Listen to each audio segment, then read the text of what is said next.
On behalf of Namita Gokhale, William Dalrymple, and all my colleagues at Teamwork Arts, welcome back to JLF's Brave New World and this very special ongoing series, Voices of Faith. Our magazine partner for this series is The Week, Journalism with a Human Touch. Our session today is the Ramcharitmanas, Then and Now, Pavan K. Varma and Philip Lutgendorf in conversation with Harish Trivedi, presented by the Kamini and Vindi Banga Family Trust. With the festive season upon us, what better way to mark the eternal fight of good over evil than to discuss one of the greatest pieces of Indian literature. The epic poem, the Ramcharitmanas, was composed in the 16th century in Awadhi by Goswami Tulsidas and has retained its literary primacy through orality, ritual, and literature. Writer, politician, and former diplomat Pavan K. Varma's work, academic and cultural historian Philip Lutgendorf are in conversation with fellow scholar, academic, and translator Harish Trivedi, and they discuss the impact and outreach of this classic text, which has been hailed as the living sum of Indian culture. Pavan K. Varma is an award-winning writer, diplomat, and politician, where he was till recently a member of parliament in the Rajya Sabha, the upper house of India's parliament, and a former advisor to the chief minister of Bihar. He's also the author of over a dozen best-selling books, including Ghalib, The Man, The Times, The Great Indian Middle Class, and Chanakya's New Manifesto. He has, of course, served as ambassador in several countries, including Bhutan. He's been the director of the Nehru Center in London, the official spokesperson of the Ministry of External Affairs, and the Director General of the Indian Council of Cultural Relations. His latest book is the Greatest Ode to Lord Ram, Tulsidas's Ramcharitmanas, Selections and Commentaries. Philip Lutgendorf, Professor Emeritus of Hindi and Modern Indian Studies at the University of Iowa, is the author of several works on the Ramayana tradition, as well as essays on Hindi cinema, and translator of the Epic of Ram, the 5th volume of which appeared in January 2020. Harish Trivedi has taught English at the University of Delhi and modern Indian literature at the University of Chicago. He is published in the areas of comparative literature, translation studies, and post-colonialism, and is a contributing editor of a project based in Stockholm for writing a history of world literature. Do remember that all our episodes are available on our Facebook page, JLF Litfest, and on our YouTube channel, Jaipur Litfest JLF, including the earlier segments of this series. Please do remember to ask questions and comment by typing it into the comment section below, and Harish Trivedi will ask these of our speakers today. Ladies and gentlemen, the Ramcharitmanas, Then and Now, Pavan K. Varma and Philip Lutgendorf in conversation with Harish Trivedi, presented by the Kamini and Vindi Banga Family Trust. Harish, Philip, Pavan Varma, over to you. Thank you, Sanjay. Good morning, Philip. It seems that it is 7:30 for you, 7:30 in the morning in Iowa, where you are, and Pavan with me in Delhi. So it's good evening, around 7:30, 7:40 here. We are united, of course, by what Corona has brought to us, this virtual platform, one after the other, maybe one of the blessings in disguise of this new age. We are here to talk about Ramcharitmanas, first published in 1574. Naumi Bhaumavaira Madhumasa Avadhapuri Charita Prakasa, as Tulsidas says at the beginning of the Ramcharitmanas, has been with us for about 450 years. And we're going to talk about the book then, the book in the 4 centuries in between, and the book now. And the immediate occasion for us to come together this evening is the publication of a new book, not so much, well, on and off the Ramcharitmanas by Pavan Varma. The Greatest Ode to Ram is called Ode in the title. In the introduction of the blurb is called the lyrical outpouring. And of course, it's an epic. So it is perhaps 3 descriptions of the same poem, and all of which fit. About this poem and its English translation, one thing to notice is that there is not only a single swallow making a summer in the example that Pavan has said. There happens to be a series or a number of translations coming out of the Ramcharitmanas. Our other guest today, Philip Lutgendorf, is currently engaged in translating the whole of the Ramcharitmanas in several volumes. Earlier this year, he had reached Lanka Kand, and he has the Lanka Kand and Uttar Kand to go. And he told us in the introduction and even before that in a lecture, that his is the 10th translation into English of the complete text of the Ramcharitmanas. And as it happens, we'll talk to him about that as well. And as it happens, there is another selection coming out of the Ramcharitmanas in English translation to be published shortly in Delhi, here in India, done by Rupert Snell, who taught Hindi at the University of London and then at the University of Texas at Austin, called Reading Ramcharitmanas, again with the facing page text and copious footnotes explaining the nuances of the text. So Pavan is very much in good company. This seems to be the moment for more translations, more renderings into English of the great poem Ramcharitmanas. The first thing to find out from Pavan is what was the project that you had in mind when you began this work? How did you visualize his purpose? Who is your intended reader? And would you say that there is a politics to presenting the Ramcharitmanas again at this moment?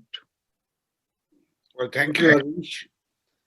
And let me say, I feel very dwarfed in the company of two literary giants, Harish yourself and Philip. So my task becomes both easier and more difficult trying to match your sheer erudition. But nevertheless, it's such a great pleasure. Why did I take up this project? I have noticed, Harishji, that there is a new curiosity, a desire among people to try and know a little more about the culture and philosophy, the spirituality and metaphysics, the creativity of parts of our historical legacy. I was surprised when my earlier book, just before this, on Adi Shankaracharya, Hinduism's greatest thinker, it's a fairly abstruse subject in the sense it deals with philosophy. When it was published, I was quite surprised at the response to it when young people told me how much they wanted to know more of the subject and enjoyed the book. It's not a piece of fiction. It's a lot about philosophy and its nuances. And there was a craving to fill a gap somewhere in terms of knowledge. I mean, people didn't know who is Adi Shankaracharya, when he was born, what he wrote, what the six systems of Hindu philosophy, etc. are. And similarly with the Ramcharitmanas, although like Philip, I have not done the kind of research he has on the text and on Tulsidas's writing. We have grown up. You have a connection with Allahabad. I have a connection with Allahabad. Mm-hmm. And literally, we have grown up with the Ramcharitmanas. My mother, who spoke incidentally the Queen's English, but also knew the Ramcharitmanas, unko kanthasth thi, by heart almost. Mm-hmm. And that was the tradition at home. My aunt used to read the Sundarkand almost every evening. My name was given by my uncle because I was born on Choti Diwali, and he says Pranava Pavan Kumar, and that was how I was given my name. So neither I mean, one of the things we have gone through, Philip, is St. Columbus, St. Xavier, St. Stephen's, that none of us were really as dynamically in touch with the sources of our own cultural background as we needed to be. That is why my first book, if I may mention, was a biography of Mirza Ghalib, because that also I grew up with. And so this whole tradition of Urdu poetry and of Ghalib fascinated me and the times in which he lived in, so I researched it. Similarly, in this case, I found that while earlier people routinely had akhand parts of the Ramcharitmana, children sat down, listened to it. Now, increasingly, the modern generation, especially with the scattered anonymity of the city, don't have the time to go through the epic as a whole. And yet it consists of some of the most beautiful, lyrical, powerful, relevant, contextual, Indian-rooted poetry. And therefore, I thought that, can I present it to the reader, the ordinary reader, let us say the vast middle class, because, people below it have probably memorized large parts of it anyway. To present them selections from it of lines which I have found very beautiful with a translation in both English and Hindi, because invariably there's an English reader also of these texts. And to also provide a short commentary to the stanzas or passages I selected so that people know the context, the background of each of them in terms of extra knowledge. That was the purpose. Now, whether there's a political purpose, I remember one of your reviews, the review you wrote of my book, Harish, you seem to discern either a political purpose or the fact that I did not rise sufficiently to the occasion to counter what you consider to be. In fact, my answer to you is there is no particular political reason why I would write this now. I am neither from the BJP nor do I support some of its extremist policies. However, I see nothing wrong in knowing more about our culture and civilization and literature, and especially a classic like Ramcharitmanas. And one of the only and perhaps the best antidote to religious extremism is to know more about your culture. We are hijacked because we don't know. Now, for instance, even in the case of Ram Rajya, when I say to a fellow interlocutor, Sab nar karahi paraspar preeti.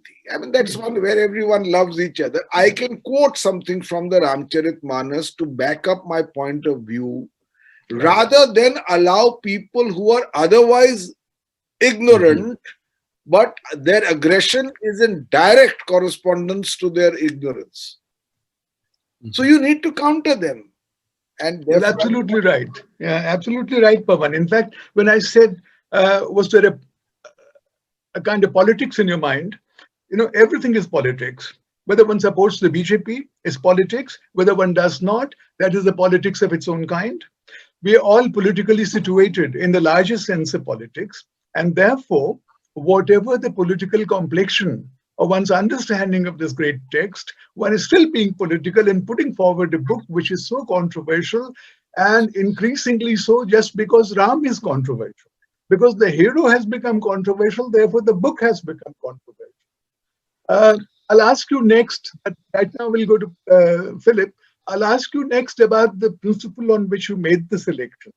Because if there is a political act, even in a non-political book, completely non-political book, is the act of selection.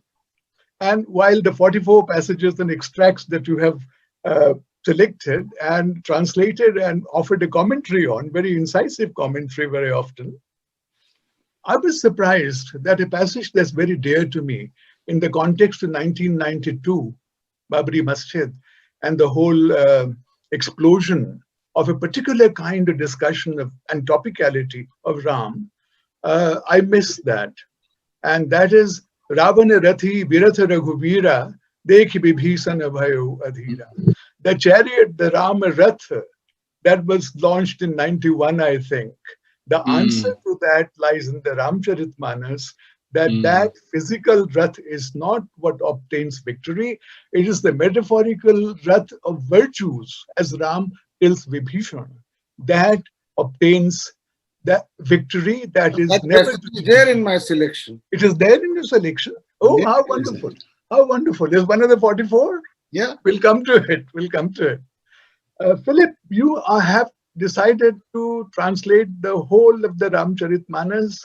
You were at Ramnagar for a long time, watching the month-long Ram Leela. You wrote a book on it, The Life with the Text.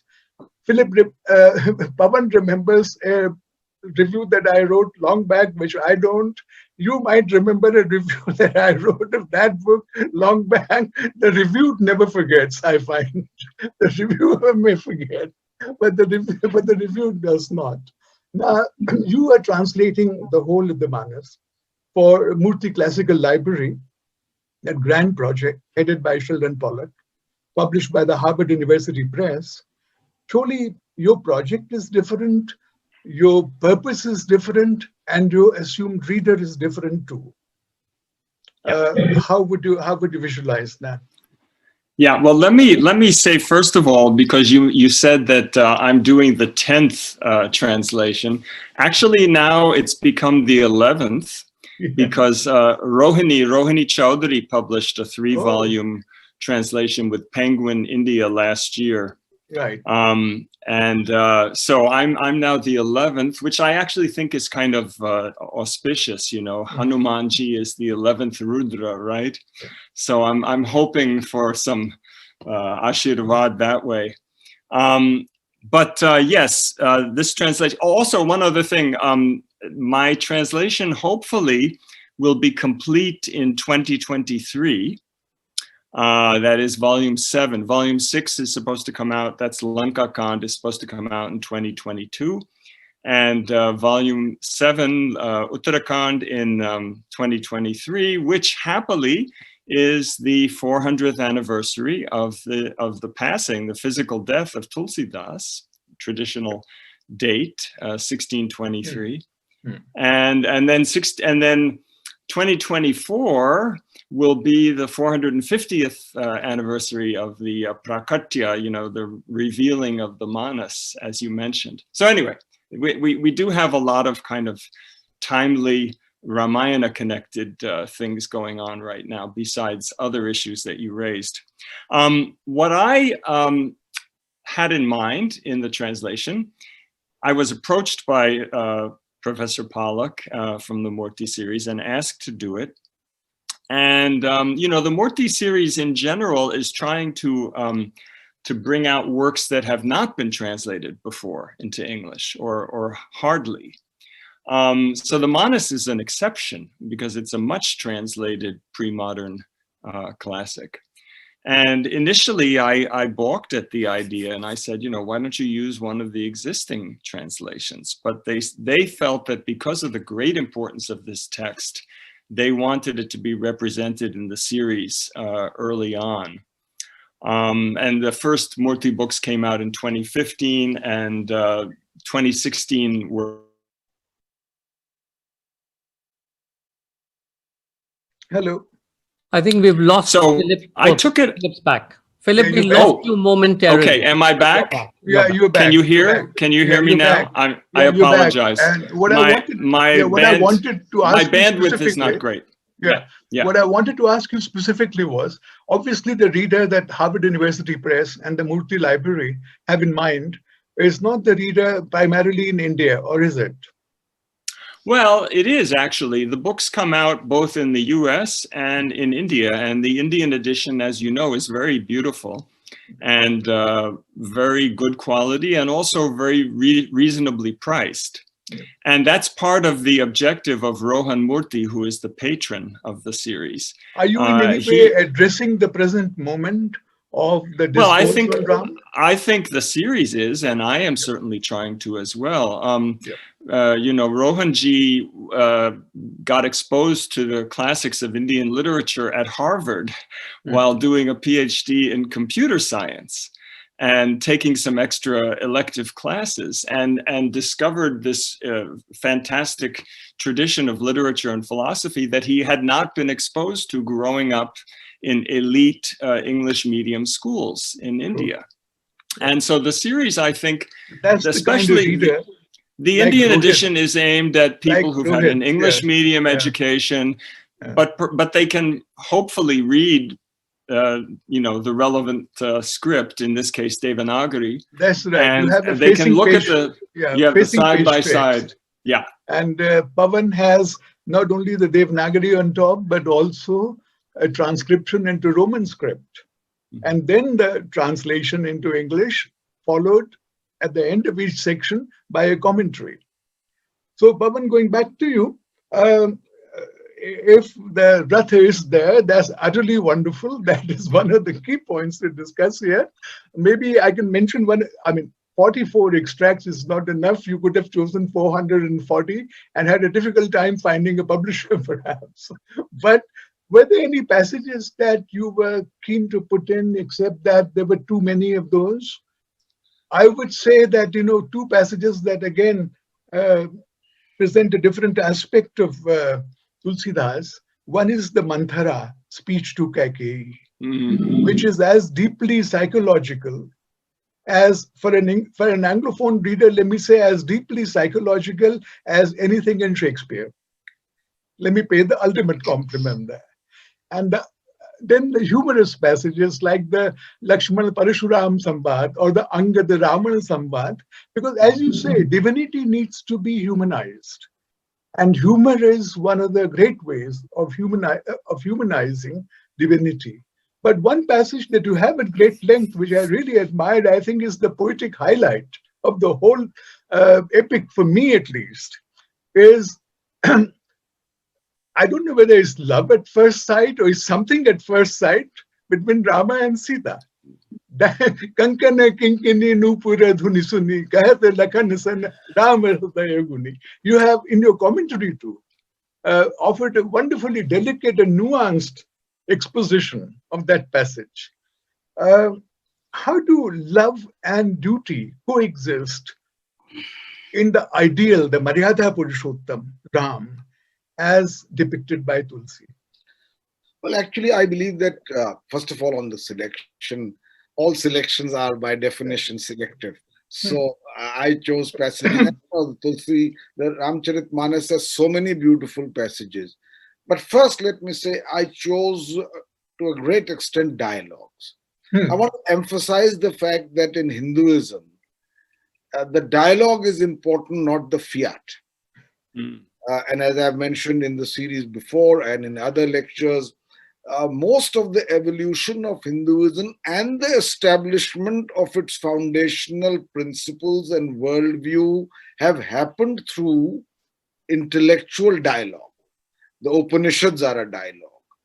The three foundational texts, the Brahma Sutra, are a dialogue to the extent that the text puts in the viewpoint of the ideological opponent before rebutting it or agreeing with it.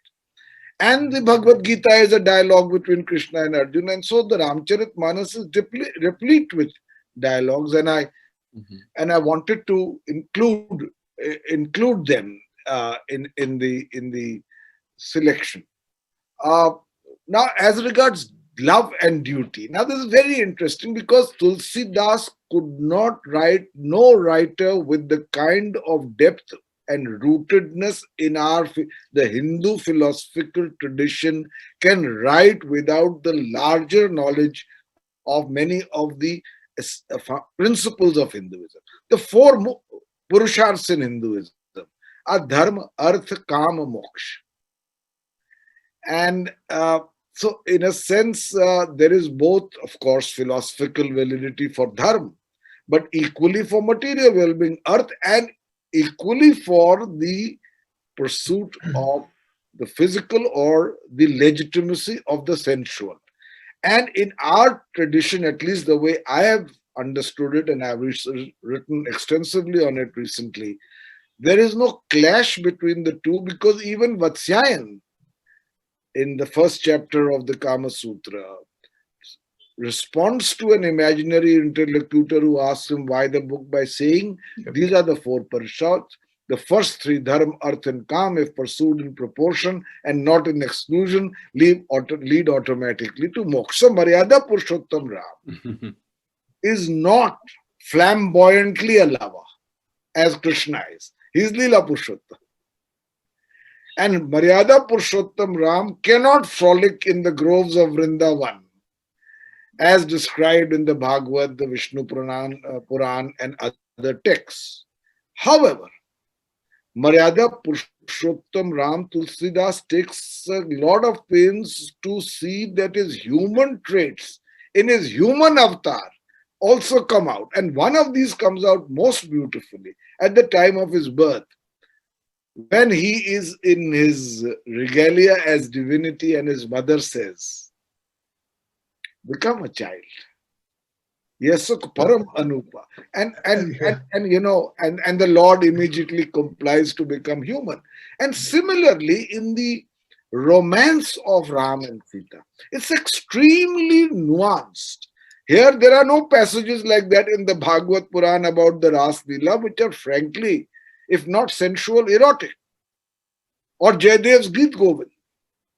This is about a conventional marriage, and within that framework, two people falling in love and expressing their emotions not directly but indirectly. As you know, in the lines that I have put down. So that is fascinating. Yeah. If I may interrupt, you mentioned the Kama Sutra. And I find that in your commentary on this passage, you again mentioned the Kama Sutra. And you say that Rama and Sita first meet in a garden, which is the kind of venue, pleasant venue recommended by Vatsyayan in the Kama Sutra for a lover's tryst.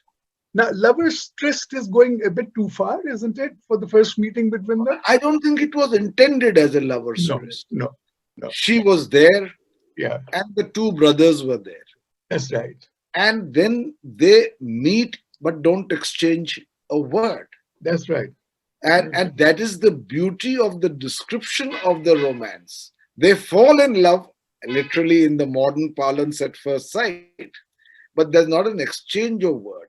There is both the description of pent-up passion and the remarkable silence of restraint as was dictated by social custom and usage. And Tulsidas doesn't mince words. After the Jamal, when both of them appear, he says it is as though Kam himself has created this divine jodi. Well, I think he does mince a few words, given our contemporary 21st century standards. Philip, you've also had a chance to look at Pavan's book. What are your impressions of what he's doing in that? Well, I assume, first of all, I very much liked what you said, Pavanji, about the fact that, many people today talk about the Ramayana, but they don't actually know it very well. They don't read it. They're not really familiar with it. Maybe they've seen the television serial or read a comic book or something like that. And so I applaud your wish to again, present the text and present some of your favorite passages from it, which I think everybody has, who's familiar with it. And that's what you've done. And it's a very nice group of selections. So I don't have more to say about that. I also like the fact, about the reader of the Ramcharitmanas in English. I think that is a kind of addressivity that one does not often face and negotiate in translating most books. Because for 400 years, it's not been only a supreme work of poetry, which is what I value it for personally, most of all. I think my personal opinion, for what it is worth, is that Tulsidas is worth more than all the other major bhakti poets put together, which is Kabir and Sur and Meera. What Tulsidas does is absolutely, they are all great poets. They are the four great poets of our period. But what does Tulsidas not do that they do, especially if you go outside the Ramcharitmanas to his other great works as well? But Harish, could I interject something? Those are strong words that you've put forward there, and not everyone may agree with them. But something else that Pavanji just said that really struck me is about the dialogue nature of the Manus. And of course, the Manus isn't just a dialogue, it's 4 dialogues, right? Ghat Manoharachari, right? There's 4 different samvads going on all the time. And Tulsidas, you know, he never refers to the Manus as a book. He uses the word granth, but never in relation to his text. His text is a katha. And a katha is always dialogical. You always have a vakta and a shrota. You always have a speaker and a listener. And they're both very important. And so that really resonated with me because, you know, my first book is all about the performance of the Manus and there are how 4 frames and narrators. Yes. 4 different frames in which the story is narrated. Rag, Bhushunti, Karuna, Shiva, Parvati, that's right. And of course Tulsi, and so on. And so, what that says is that there isn't a single point of view. There isn't a single drishtikon or darshan. The Manas has multiple points of view that it gives us and gives us license to have our own point of view. Pavan, about what you explain, what you offer by way of your commentary to the contemporary reader, I think that's fascinating. At the end, you do not offer a commentary after each verse. You offer a commentary at the end of each extract, so that you can offer some general views on the whole thing rather than go textually. You have a broader sense of what to say on those. And I was very interested in the kind of assumptions that one has about the implied reader, about the intended reader. For example, you do very well to explain who Kaghbhushundi is and to give his backstory and his importance in it. At the same time, you also say Girija, when Sita goes to worship Girija, Jai Jai Girivar Raja Kishore. And I like the fact that you translate Jai is glory to, not hail or something. Glory to is very apt, I think. Now, you also say in your commentary that Girija is another name for Parvati. Now, we have, I think, come to a stage where an Anglophone reader within India also needs to be told that. That is what I meant by how the work that translators do and commentators is determined by their idea of who it is for. The biggest readership for any version of the Rama story in English that has been achieved in India is, of course, Amish Tripathi, in which Sita is the foreign minister of Mithila and is kind of about to sign a treaty with Ram before marrying him. Now, what kind is that's not the kind of reader you're aiming at, or are you? No. You see, there is no complete definition of the reader, which also explains the eclecticism of my selection. While I try to take the chief events in the narrative of an epic, I also bring in things like his wonderful description of the monsoons. Or the coming of autumn, post the rains, or the journey of calm to Shiva as described by Tulsidas, and many other such passages. I try to bring in nuggets of wisdom from the Manas to illustrate also the kind of sheer earthiness of the epic and the pinnacles of sheer loftiness of thought. I mean, you know, the philosophy, the whole Nirgun, Sagun, that fascinated me. And about Girija Parvati, you see, ultimately, this is a selection and a commentary. You can never understand the full panorama of what the Devi means, irrespective of the name you give. It can be Uma, Parvati, Lakshmi, Saraswati, Kali. The whole notion of the feminine principle in Hindu metaphysics, philosophy, spirituality, and practice religion. You have to know that background. The whole notion of Ardhanareshwar and of Shakti and of Prakriti. Now that it was not the intent in this book to provide a detailed notion, but there is something I want to describe in that having seen Ram and knowing of the great challenge that lies before him, before she can be united with him, she goes back to the temple to pray again. And it also bridges the schism, so-called, between Vaishnavism and the Shaiv school, which of course Tulsidas brings out repeatedly. Shiva praises Ram, Ram praises Shiva, and that's fine. But here is a young lady stroke girl who has fallen in love and who goes to Girija, and it is one of the most moving hymn to the concept of the Devi. The lines, the description, nahi tav adi madhya avasana, amita prabhava ved nahi jana, bhava bhava vibhava parabhava karni, visva vimohini, swabasa biharani. That is the notion of Devi.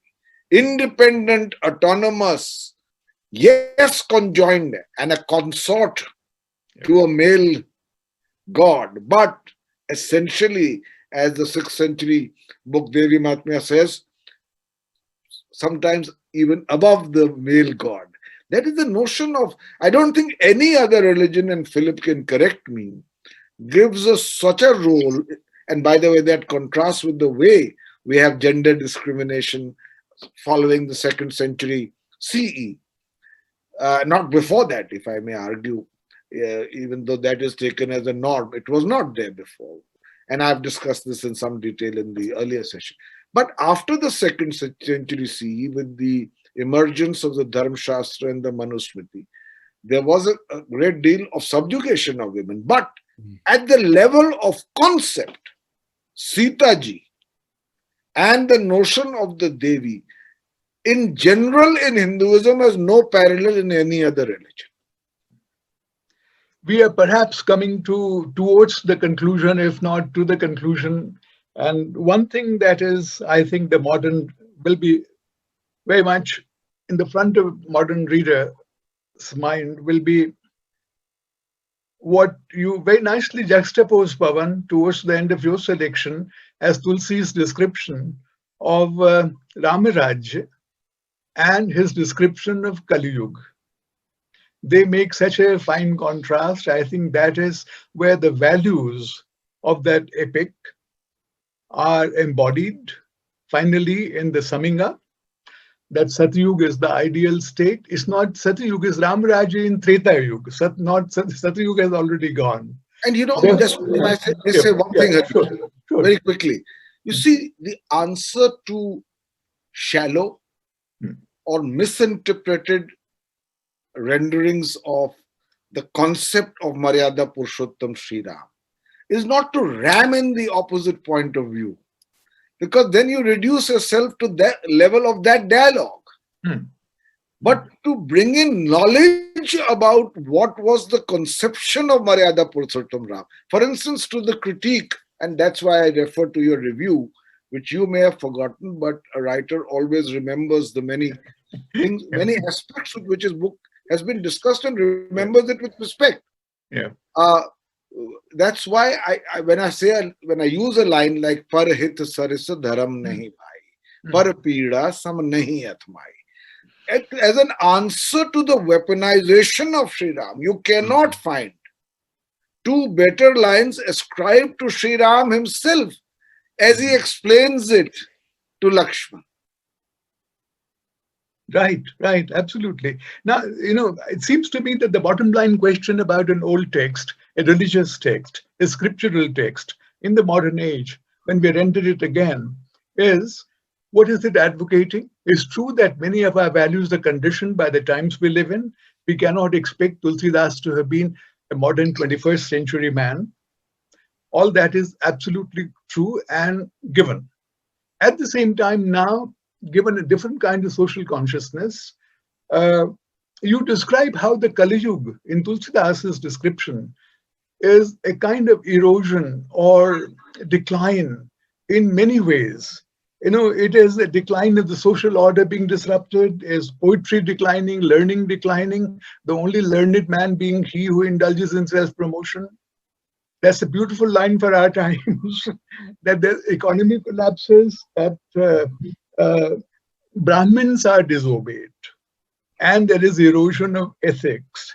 Now, two things that may come up are Tulsidas's almost complete endorsement of the Varna Vyavastha, the Brahmana and Shudra hierarchy. He even says repeatedly that Mahisura, that Brahmins are devatas on this earth. Mahisura, Bhusura, that's the word for them repeatedly. And about women, as many people have pointed out, yes, Sita, of course, is the glorious ideal. But about women in general, there are many speeches by different characters, some including by Ram, which do not really place them on the level with men, and who say that there are certain inbuilt faults that always reside in their hearts. Avaguna aatha sada urarahi. 8 faults, 8 defects. Now, I think this will be the Agni Pariksha for a modern reader of a text like Ramcharitmanas. He will not go for the poetry so much. Many of them, I hope some will, even in translation. But again, as I say, the politics of the values being projected. So, yeah, what would you say to that? You see, the Manus is written by a human being. And the human being has a contextual aspect to him. He's a Brahmin. And the Varna Vyavastha is quite established. It's the question that I'm often asked about Adi Shankaracharya, that was he against the caste system? I can quote lines by which he is. But was he a social reformer? I don't think so. His overwhelming preoccupation was with philosophy and metaphysics and the Advait school of thought, as part of which there are instances in which he protests against the caste system. Could he change it? No, he couldn't. Like Mahatma Gandhi has been the biggest apostle of peace the world has seen for centuries. Has violence ended? No, it hasn't. But at the same time, he made the effort. So similarly with Tulsidas, I have no reservations in my mind that he represented a certain contextual background to his life, which had many redeeming features, even on the caste system. His meeting with Shabri, Jati Pati Kul Dharma Badhai. He says, Jati Pati Kul Dharma Badhai, what do they mean unless you have the bhakti, the sense to surrender, to be humble, to have humility in the face of worship. So anyway, there are many passages I can quote. At the same time, it is true that there are passages ascribed to the Ramcharitmanas where there is a preference shown for the Brahmins. Now, Tulsidas happened to belong to that class. Now, I ask the modern reader, and I'd like Philip's comment on that. I ask the modern reader to read some of our classics, not in an absolutely judgmental way, I mean, using the yardstick of contemporary notions of right and wrong, but to see them in the context in which they are written.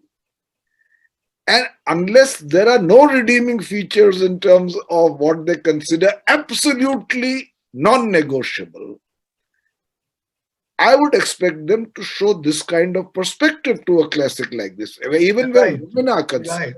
I mean, his ode to Sita.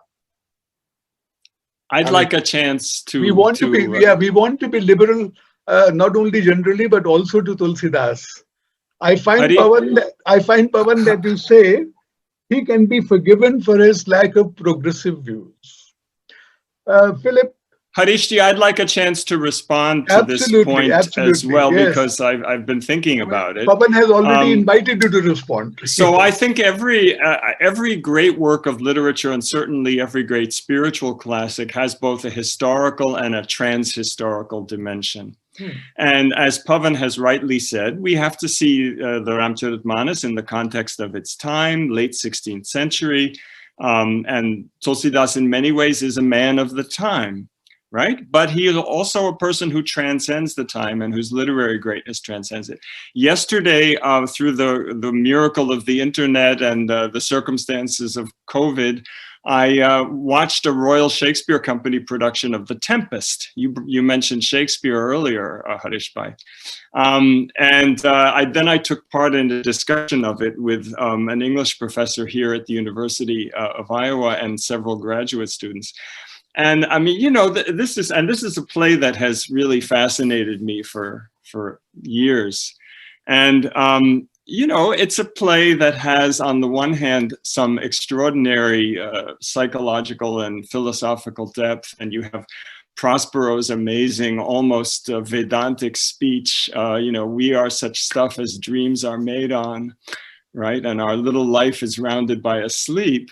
But at the same time, I don't think anybody can read or watch a production of The Tempest today without thinking about Caliban, and the fact that the idea that he seemingly represents the large portion of the world that the English and other European powers were engaged in colonizing and enslaving at that time, at the time that Shakespeare wrote. And of course, by the way, that's also Tulsidas's time. Shakespeare and Tulsidas are contemporaries, almost exact contemporaries. Yeah. So that, I mean, that's an example. And Pavan has earlier cited one of my favorite lines, which is Parahita sarasa dharamanahi bhai, parapirasamanahi adamai, which, you know, is basically the golden rule that we find in so many religious traditions. So yeah, I mean, about Shakespeare, you know, that is the obvious parallel. That's the obvious comparison. William Jones said that Kalidasa was the Shakespeare of India, and all the attention has been focused on Kalidasa. I think the contemporaries, Shakespeare and Tulsidas.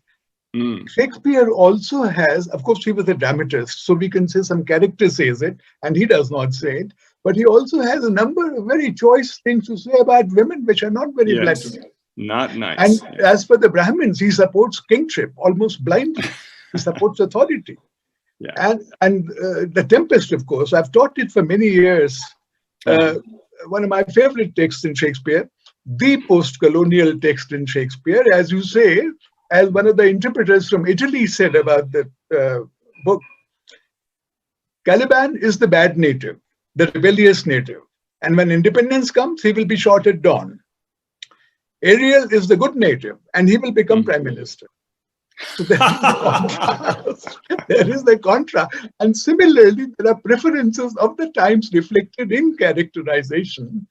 Pavan, I was very interested in how, you know, the kind of spirit of Tulsidas pervades the responses by both you and Philip. You were steeped in that spirit. And therefore, the kind of attitude that he adopted to many of the issues, and how he was very much the man of his times, and we are people of our times, is reflected in rendering an old text like that into a contemporary idiom in our own times. I do not know whether I've missed the alert about how much time is left, but we shall carry on until we have stopped. That's the golden principle. We have exceeded the time, but we are there, and it's such a pleasure to continue to talk with you. Some time ago it was 8 minutes. So what I'll say right at the end is a reflection that comes. Harish, go. Yep. Harish, go ahead. Ask the last question. We won't take any of the audience questions this time because it's such a fascinating discussion. You have exceeded time, but I think you have another 4 minutes or 5 minutes, and go ahead. Right. Yeah. Thank you, Sanjoy. You know, we are all translators. Pavan has done has translated from a very wide range of writers, from Kafi Azmi to Shankaracharya extracts from that, Tulsidas now. And you have been translating, Philip, from the older texts of Hinduism, Hanuman Chalisa, Sundarkand to begin with, now the whole Ramayana. I do translate from time to time. And in translating, I translate both ways, from Hindi into English and English into Hindi. In translating, there is this obligation, there is this enthusiasm, there's this spirit to present it to a new kind of reader, and to present the text that one values so much and cherishes to people who would equally cherish it once it is made available to them. Now, the thought strikes me that with Ramcharitmanas, it's been happening over and over and over again. With the Ramayana Katha, with the Ramayana story, Valmiki wrote it in Sanskrit around the 8th century BC, now people say. And for the next 2000 years, it was told and retold numerous times in plays and epics in Sanskrit, until the Adhyatma Ramayana, which gives it a beautiful meta-narratorial twist, which is very much to our taste these days. Ramanujan highlighted it, other people highlighted it. So it seems to me that the act of translation is a renewal of the text, a reinvigoration of what it contains, a rejuvenation of that message. And especially when we present it in another language. When Tulsi translated from Sanskrit into Awadhi, that was a radical, revolutionary act, and he was much opposed. And he begins in Sanskrit, each kind of his, and then he slides very gracefully into Awadhi each time. Even the Sanskrit has an Awadhi touch. We'll wanted to give another lecture on that. Awadhi certainly is very Sanskritic. So what is happening in his use of language, as opposed to say Kabir's language, is a very smooth transition from Sanskrit to Tatsam Hindi. It is Awadhi, but it's very Tatsam compared to other contemporary. Even Surdas has more Persian words than Tulsidas. So what is happening now, that people are increasingly, both of you and others, translating from that Awadhi. It was translated meanwhile into standard Hindi, Khadi Boli, enormously popular version by Pandit Radheshyam Kathabachak in the early 20th century. Now it's been translated into English. And one difference perhaps that strikes me is Tulsidas was translating from the upper layer to the layers below, not in a value-specific sense, but people in the society who lie below the top level who could read Sanskrit. When we are now translating the Ramayana into English, are we translating up? Are we translating it for an elite? Yep. Okay. Yeah, I hope not. I hope not. Not just. Okay. Philip, yeah, why not? Why not? I'll come back to you, Pavan. Yeah, why not? Well, people want to learn English in India. We all know. You just have to walk around on the street and see the signs, right? Learn English, right? It is perceived, for better or for worse, as a language of the time and a language. It's kind of the new Sanskrit, isn't it? That's language for exactly upward mobility. What I was saying. If it's the new Sanskrit, are we Sanskritizing but it that again? means that lots of people who are not elite are learning it and are going to English medium schools. So I think that there's a much bigger audience out there. Okay. Yeah. Let me just add. You see, I am a great admirer of Philip because he's attempting a translation in such detail. I think large parts of the Manus can be explained, a meaning given. But a translation, especially if it's in rhyme and meter and captures the cadence and the brevity and the meter of the original, is a stupendous job. I mean, how do you translate Navkanjalo, Chanakanjamukanja Padkanjarunam? I mean, it's just sheer lyricism. Chitavata Chakita Chahu, this is Sita. Chitavata Chakita Chahu, this is Sita. Yeah. I know. Yeah. So what does one do? I've translated Ghalib. If he says Maut ka ek din muayyan hai, neend ki raat bhar nahi aati.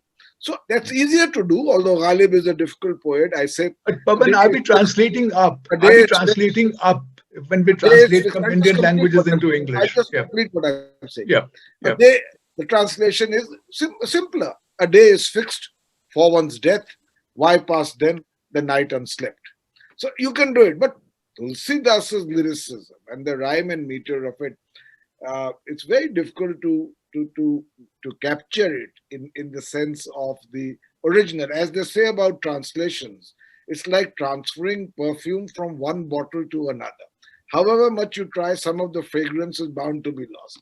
But I'm Yeah. afraid in works like Tulsidas, it's Yeah. near impossible. I would think that a translation that makes the meaning and substance of what is writing easily Right. comprehensible to a Mhm. wider audience not familiar with Avadhi is I think enough of an achievement That in today's times. I That's think what so. I'm I think trying to so. do. That's Yeah. what I'm trying Yeah. to do, and I'm Yeah. not trying to do the meter and the rhyme. Yeah. That's really Yeah. quite impossible. There are two I can rhyming see, verse yeah, I can see translations. Sanjay loud and clear. He's Sanjay not is saying anything, signaling. but I can see him loud and clear. I'm We have sorry. I will have to now intervene because we've absolutely, completely run out of time. you It's know, fascinating to listen to the three of you because there's just so much of intellect and so much of information. And I think we need to make a note when we have three great minds looking at a work like the Ramcharitmanas. It's not just about one session. Again, we need a whole series to just unravel the thinking in your minds, in your collective minds. This has been absolutely fascinating. I'm sorry I'm having to sort of bring it to a close. It's been incredible. Pavan K. Varma, thank you for agreeing to do this series. It's been truly, for all of us, illuminating in so many different ways. Philip Lutgendorf, thank you so much. बहुत बहुत शुक्रिया आपका कि आप हमारे साथ इस कथा पे जुड़े. Harish ji, thank you very much, and thank you all for watching. We truly apologize to all of you who have sent in questions, and there have been so many. We would have loved to post these questions to our speakers, but the conversation, as you saw yourself, was just so amazing that we didn't want to in any way stop it. Thank you again to the Kamini and Vindi Banga Family Trust. Do remember that this series continues next Monday at 7:30 p.m. This is the Sacred Voices, and hopefully we'll be back with another session just for you all. Meanwhile, do remember that we've launched the 2020 edition of JLF North America, pretty much from Philip's hometown of Boulder, Colorado, and it features Nobel laureates, Man Booker and Pulitzer Prize winners, including Ian Martel, Eric Cornell, Michael Sandel, William Caleb McDaniel, Vijay Seshadri, and so many others to discuss issues including the present American elections, Black Lives Matter, environment, history, science, travel, nation and identity, fiction, and poetry. In a normal year, we would have been there with Philip, perhaps dining in his mountain home. But this year, unfortunately, we're bringing it to you digitally. In fact, fortunately, because then everybody can have access to it. So do remember, JLF Colorado continues November 21st to the 22nd. JLF New York is November 23rd and 24th. And JLF Toronto is November 27th to the 29th. Till then, please be safe. Please be safe. JLF Colorado is also 15th to the 18th, which is right now. So be safe, stay masked, and look after yourself till we meet. thank you all very much. Thank you. Thank you. Thank you.